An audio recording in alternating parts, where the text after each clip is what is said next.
Doctors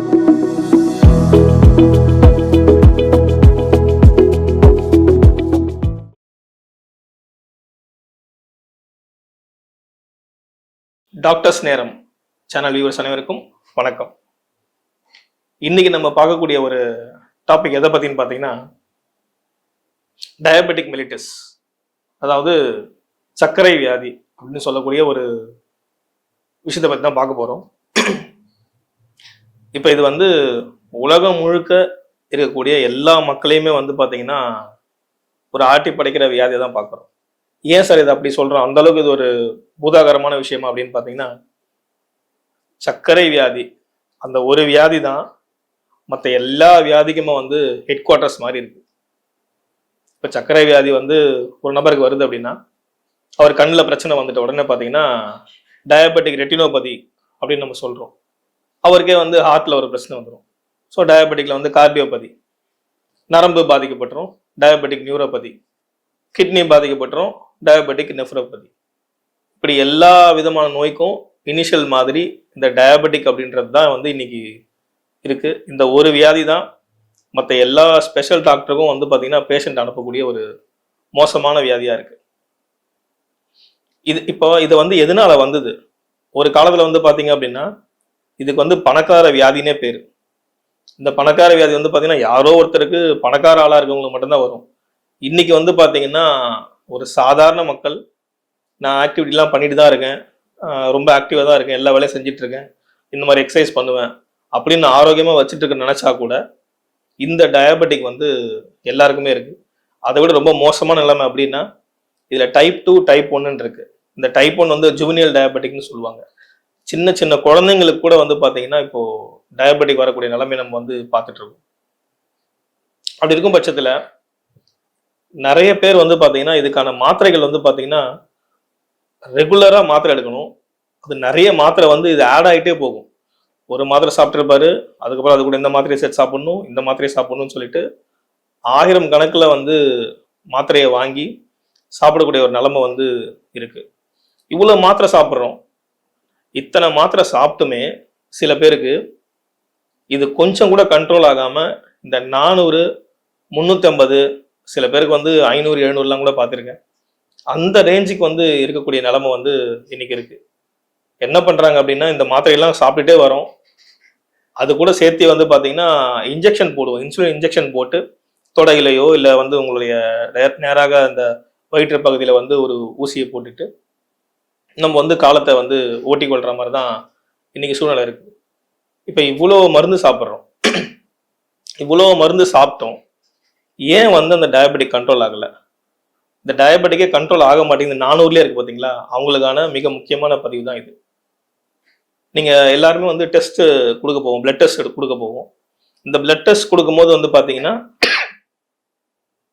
உங்களுக்கு வந்து blood test கொடுக்கக்கூடிய அந்த ரிப்போர்ட்டில் வந்து சாப்பிட்றதுக்கு முன்னாடி, அதாவது ஃபாஸ்டிங் சொல்லி ஒரு டெஸ்ட் எடுப்பாங்க, அப்புறம் போஸ்டிங் சொல்லி ஒரு டெஸ்ட் இருக்கும். இந்த ஃபாஸ்டிங் போஸ்டிங் இது ரெண்டுத்துக்கும் என்ன வித்தியாசம் அப்படின்னு பார்த்தீங்கன்னா, ஃபாஸ்டிங் அப்படின்னு சொல்லக்கூடிய இந்த டெஸ்ட் வந்து பார்த்தீங்கன்னா உங்களுடைய லிவர் எந்த அளவுக்கு வந்து வேலை செஞ்சிட்டு இருக்கு, இந்த நீங்கள் சாப்பிட்ற சாதத்துலேருந்து சாப்பாடோ ஏதோ ஒரு விஷயத்துலேருந்து அந்த குளுக்கோஸை எப்படி பிரித்து எடுத்து எந்த மாதிரியான வேலை பார்க்குது, மெட்டபாலிசம் பண்ணுதுன்றத வந்து பார்க்கக்கூடிய ஒரு டெஸ்ட் தான் வந்து இந்த லிவர் டெஸ்ட்னு சொல்கிறது. சாப்பிட்டதுக்கு அப்புறம் எடுப்பீங்க. அது வந்து உங்களுடைய பேன்கிரியாஸ், இந்த கணையம்னு சொல்லக்கூடிய ஒரு உறுப்புல இருந்து இன்சுலின் எந்த அளவுக்கு வந்து அந்த ப்ராசஸ் பண்ணுது, எந்த அளவுக்கு வந்து செல்லை வந்து அந்த குளுக்கோஸை வந்து கொண்டு போய் சேர்க்குதுன்றது தான் வந்து இந்த போஸ்டிங் டெஸ்ட். அதாவது இந்த லிவர் என்ன பண்ணும் அப்படின்னா, நீங்கள் சாப்பிட்டதுலேருந்து ப்ராசஸ் பண்ணி குளுக்கோஸை ப்ரொடியூஸ் பண்ணுது. இந்த இன்சுலின் வந்து அந்த செல்லுக்கு தேவையான சுகர் ஐடென்டிஃபை பண்ணி இந்த சுகர் வந்து குவாலிட்டியாக இருக்குது, இது உள்ளே போகலாம் அப்படின்ற மாதிரி வந்து கீ கொடுக்கக்கூடிய விஷயம் தான் வந்து இந்த பேன்கிரியாஸ் பண்ணுது. இப்போ இந்த டெஸ்ட்டில் வந்து பார்த்தீங்கன்னா ஃபர்ஸ்ட் நம்ம எடுத்தோம்ல ஃபாஸ்டிங் டெஸ்ட், இதோட அளவு வந்து பார்த்தீங்கன்னா 100. சாப்பிட்டதுக்கு அப்புறம் இருக்கக்கூடிய டெஸ்ட் வந்து பார்த்தீங்கன்னா ஒரு 140 அப்படின்னு ஒரு அளவுகோல் வச்சுருக்காங்க. இது வந்து ஒரு லேபுக்கு ஏற்ற மாதிரி, அவங்க யூஸ் பண்ணுற கெமிக்கலுக்கு ஏற்ற மாதிரி இந்த அளவுகோல் மாறும். ஸோ நம்ம வந்து இந்த அளவுகோலை எடுத்துப்போம். இப்போ 100, 140 இருக்கு. இந்த 100ன்றது வந்து இந்த லிவரோட சம்மந்தப்பட்ட டெஸ்ட், ஃபாஸ்டிங் டெஸ்ட்டில் பார்க்குறோம். ஆனால் இந்த 100 இருக்க வேண்டிய சுகர் வந்து பார்த்தீங்கன்னா ஒரு 150, ஒரு 180 அந்த மாதிரியான ரேஞ்சுக்கு போகும். இப்போ இந்த 180 கூட 60ல இருந்து ஒரு 100 இல்லைன்னா ஒரு ஒரு 60ல இருந்து ஒரு 120 இந்த நம்பரை இது கூட ஆட் பண்ணீங்க அப்படின்னா அதுதான் உங்களோட போஸ்டிங் சுகரா வரும். அப்ப நீங்க சாப்பிடுற மாத்திரை லிவருக்கான மாத்திரையை சாப்பிட்டு மெட்டபாலிசம் பண்ணுதான்னு பாத்தீங்கன்னா அது இருக்காது. கொடுக்கக்கூடிய மாத்திரை எல்லாமே வந்து பாத்தீங்கன்னா பேன்கிரியாஸ்ல போயிட்டு இன்சுலின் அதிகமா சுரக்க வச்சு அந்த சுகரை கண்ட்ரோல் பண்ணக்கூடிய மாத்திரை தான் நீங்க சாப்பிட்டு இருப்பீங்க. ஆனா உங்களுக்கு சுகர் வர்றதுக்கு மிக முக்கியமான காரணமே உங்களுடைய கல்லீரல், அதாவது லிவர்னு சொல்லுவோம். அதை தான் நீங்க ஃபர்ஸ்ட் இந்த ஃபாஸ்டிங் அப்படின்ற டெஸ்ட்ல பாத்தீங்க. இந்த மாதிரியான நபர்களுக்கு மட்டும்தான் சுகர் அவ்வளவு சீக்கிரம் வந்து கண்ட்ரோலுக்கே வராது. இன்சுலின் போட்டா கூட அந்த 350 400லயே இருக்கும் சார்.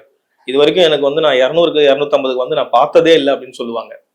ஸோ அந்த மாதிரி இருக்கு அப்படின்னா அவங்களுக்கு நான் டிப்ஸ் தரேன், இதை ஃபாலோ பண்ணுங்க.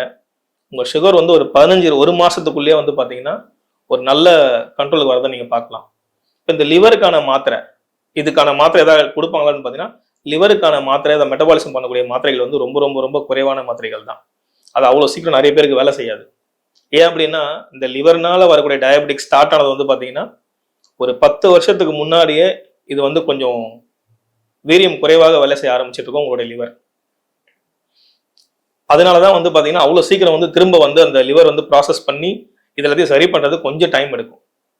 ஸோ அப்போ வந்து ஆல்ரெடி அவரே கொஞ்சம் வேலை செய்யாம தடுமாறிட்டு இருக்கவர்கிட்ட போயிட்டு இன்னும் மாத்திரை மருந்துகளை கொடுத்து டாக்ஸின்ஸை ரிலீஸ் பண்ணோம் அப்படின்னா அவர் ரொம்ப கஷ்டப்பட்டே இருப்பாரு. அதனால உங்க டயபெட்டிக் குறையாம இந்த 300 400லயே இருக்கும்.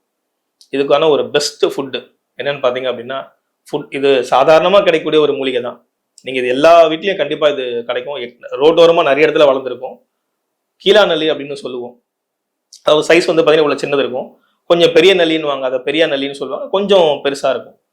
அது எப்படி நீங்க கீழா நல்லி கண்டுபிடிக்கலாம் அப்படின்னா புளிய மரத்துல இருக்கக்கூடிய இலை மாதிரியே சின்ன சின்ன இலையா இருக்கும். இது எல்லா இடத்துலயுமே வந்து கிடைக்கக்கூடிய ஒரு மூலிகை தான். இந்த மூலிகை வந்து பாத்தீங்கன்னா ரோட்டோரமா வந்து சாதாரணமா கிடைக்கும். ஒரு சின்ன செடி இந்த சைஸ்ல தான் இருக்கும். இது பெரிய நல்லின்னு சொல்லுவாங்க. கொஞ்சம் பெருசாகவும் ஒரு இவ்வளவு பெருசாகவும் இருக்கும் நிறைய இடத்துல. அது கொஞ்சம் இலை பெருசா இருக்கும். அதனால இது வேற செடின்னு நினைச்சுக்க தேவையில்லை. எது கிடைக்குதோ அதை எடுத்துக்கோங்க. இது எப்படி நீங்க ஐடென்டிஃபை பண்ணலாம் அப்படின்னா புளிய மரத்துல இருக்கக்கூடிய இலை மாதிரி சின்ன சின்ன சைஸ்ல இருக்கும். அதோட அந்த இலையை தூக்கி பார்த்தீங்க அப்படின்னா கீழே வந்து சின்ன சின்னதா நெல்லிக்காய் மாதிரி வந்து காய் இருக்கும். அதனாலதான் இதோட பேர் வந்து பாத்தீங்கன்னா கீழ்காய் நெல்லி அப்படின்னு சொல்றாங்க. இப்ப இந்த செடியை வந்து எடுத்துக்கோங்க, வேரோட எடுத்துக்கோங்க. ஒரு ஆளுக்கு ஒரு செடி, ரொம்ப பெருசா இல்லாம மீடியம் சைஸா பார்த்து எடுத்துக்கோங்க. ஒரு ஆளுக்கு ஒரு செடி தான் கணக்கு, வேரோட எடுத்துக்கோங்க. இதை வந்து இந்த செடியில வந்து மிக முக்கியமா வந்து பாத்தீங்கன்னா இரும்பு வந்து பற்றக்கூடாது. இதை வந்து நீங்க அரைக்கணும், பேஸ்ட் பண்ணணும். ஆனா இரும்பு பட்டுச்சு அப்படின்னா இதோட பொட்டன்சி கம்மியாயிடும். அது அந்த அளவுக்கு வீரியமா வேலை செய்யாது. இது நிறைய பேர் இரும்பு பட்டதுனாலதான் இதை சாப்பிட்டு பார்த்தா கூட வேலை செய்யலன்னு சொல்றாங்க. பட் இந்த மெத்தட்ல ட்ரை பண்ணி பாருங்க. இதை எடுத்து ஒரு கல்லு உரல் மாதிரி சின்ன சின்னதா கிடைக்கும், அதை எடுத்து நீங்க அதில் இடிச்சு கொஞ்சமா தண்ணி சேர்த்து இடிச்சு பாத்தீங்கன்னா இது வந்து பேஸ்ட் மாதிரி உருண்டை மாதிரி பண்ணிக்கோங்க. இது கூட வந்து மோர் எடுத்துக்கணும். அந்த மோர்ல வந்து மிக முக்கியமா வந்து பாத்தீங்கன்னா உப்பு இருக்கக்கூடாது. உப்பு இல்லாத ஒரு மோர். அந்த மோர்ல நீங்க கலந்தும் குடிக்கலாம், இல்லை அப்படின்னா இந்த உருண்டையை டைரக்டா போட்டுட்டு இந்த மோரை குடிச்சு முழுங்கிடலாம். இது எப்ப சாப்பிடணும் அப்படின்னு பாத்தீங்கன்னா காலையில வெறும் வயிற்றுல. நீங்க மாத்திரையெல்லாம் எடுக்கிறதுக்கு முன்னாடி காலையில வெறும் வயிற்றுல இதை சாப்பிட்டுட்டு அதுக்கப்புறம் நீங்க உங்க மாத்திரைகள்லாம் எடுத்துக்கலாம். குறிப்பா இந்த எத்தனை நாள் சாப்பிடணும், எப்பப்பெல்லாம் சாப்பிடணும்னா இதை டெய்லிலாம் சாப்பிடாதீங்க. வியாழக்கிழமை இல்லை ஞாயிற்றுக்கிழமை. இந்த வியாழக்கிழமை இந்த கீழே சாப்பிடும் பொழுது தலைக்கு எண்ணெய் தேய்ச்சி குளிக்க கூடாது. அன்னைக்கு நான்வெஜ் சாப்பிடாதீங்க. வந்து மோர் கூட உப்பு போடாம இந்த மோர்ல கலந்தோ இல்ல அந்த உருண்டையை வாயில போட்டு அந்த மோரை குடிச்சு முழுங்கிடுவீங்க. இது எப்ப சாப்பிடலாம்னு பாத்தீங்கன்னா காலையில, அதாவது வெறும் வயிற்றுலன்னு சொல்லுவோம். நீங்க மாத்திரை எல்லாம் போடுறதுக்கு முன்னாடி காலையில வந்து இதை சாப்பிட்டுருங்க. சாப்பிட்டு உங்க மாத்திரை நீங்க ரெகுலரா எடுக்கிற மாத்திரை எல்லாமே எடுத்துக்கலாம். இது என்னைக்கு சாப்பிடணும், டெய்லி எல்லாம் சாப்பிட தேவையில்லை. ரொம்ப அதிகமா டயபெட்டிக் இருக்கு சார் அப்படின்ற பட்சத்துல மட்டும் வியாழக்கிழமை ஞாயிற்றுக்கிழமை இந்த 2 நாள் எடுங்க. டயபெட்டிக் குறைஞ்சதுக்கு அப்புறம் பாத்தீங்கன்னா ஏதாவது ஒரு நாள் வந்து நீங்க செலக்ட் பண்ணி அன்னைக்கு மட்டும் சாப்பிட்டுக்கலாம். இப்ப இந்த வியாழக்கிழமை எடுக்கிறீங்க அப்படின்னா காலையில அன்னைக்கு இந்த எப்பப்பெல்லாம் இந்த கீழே எடுக்கிறீங்களோ அப்ப வந்து பாத்தீங்கன்னா அன்னைக்கு நீங்க எண்ணெய் தேய்ச்சி குளிக்க கூடாது. எந்த விதமான நான்வெஜ்ஜும் சாப்பிடக்கூடாது. நான்வெஜ் சாப்பிட்றதுனால எதுவும் நடந்துடாது. நான்வெஜ் சாப்பிட்டீங்க அப்படின்னா நீங்க கொடுத்த இந்த கீழனுடைய எஃபெக்ட் வந்து கொஞ்சம் கொஞ்சமா குறைய ஆரம்பிக்கும். ஸோ அதனால அன்னைக்கு நான்வெஜ் தவிர்த்துருங்க. என்னைக்கு நீங்க நான்வெஜ் சாப்பிடலையோ இந்த 2 நாள்ல ஒரு நாள் எடுக்கும்பொழுது நான்வெஜ் சாப்பிடாத நாளா பார்த்து ஒரு நாள் வந்து இந்த கீழாநெல்லி எடுத்துவாங்க. அது மட்டும் இல்லாம இப்ப நம்ம சொல்லக்கூடிய அடுத்த ஒரு ஜூஸ் ஒன்று சொல்லுவேன். அந்த ஜூஸை வாரத்துக்கு ஒரே ஒரு நாள் மட்டும் எடுத்துட்டே வாங்க.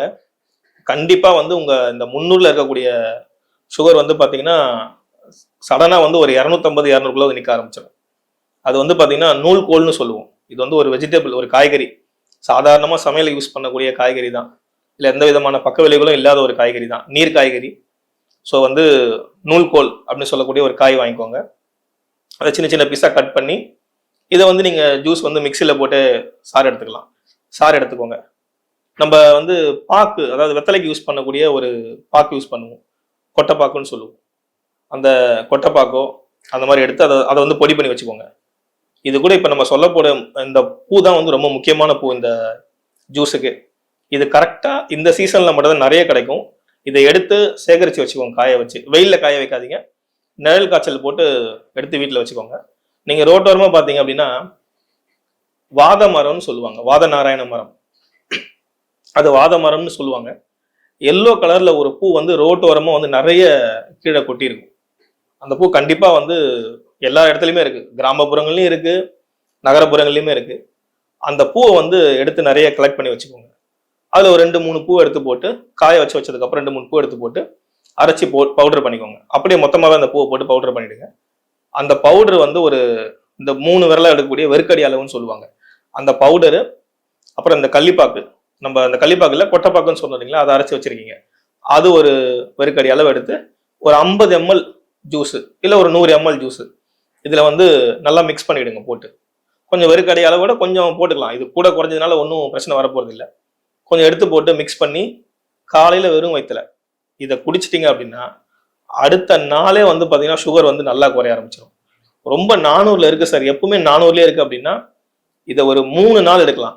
அதுக்கு மேல்பட்டு எடுக்கக்கூடாது, ஏன்னா வந்து ரொம்ப சுகரை வந்து கம்மியாகிடும். அதனால ஒரு 3 நாள் எடுத்துட்டு அதோட நிறுத்திடுங்க. இது மாசத்துக்கே 3 நாள் தொடர்ந்து ஒரு 3 நாள் எடுத்து நிறுத்திடுங்க. இந்த கீழநெல்லியை மட்டும் வாரம் 2 நாள் கண்டினியூ பண்ணிட்டே வாங்க. உங்க டயபெட்டிக் கொஞ்சம் குறைஞ்ச உடனே வாரம் 1 நாள் மாத்திருங்க. கண்டிப்பா அந்த டிப்ஸை ஃபாலோ பண்ணி பாருங்க. உங்க டயபெட்டிக் வந்து நல்ல கண்ட்ரோல் வரதை நீங்களே பார்ப்பீங்க. ஆட்டோமேட்டிக்கா நீங்க அதிகமான டோஸ் மருந்து சாப்பிட்டு இருந்தீங்கன்னா அதுவுமே கொஞ்சம் கொஞ்சமா குறைய ஆரம்பிச்சிடும். ஸோ இயற்கையான முறையில நல்ல முறையில் எல்லாரும் ஆரோக்கியமா இருக்கணும்னு இறைவனை வேண்டிக்கிறேன். நன்றி, வணக்கம்.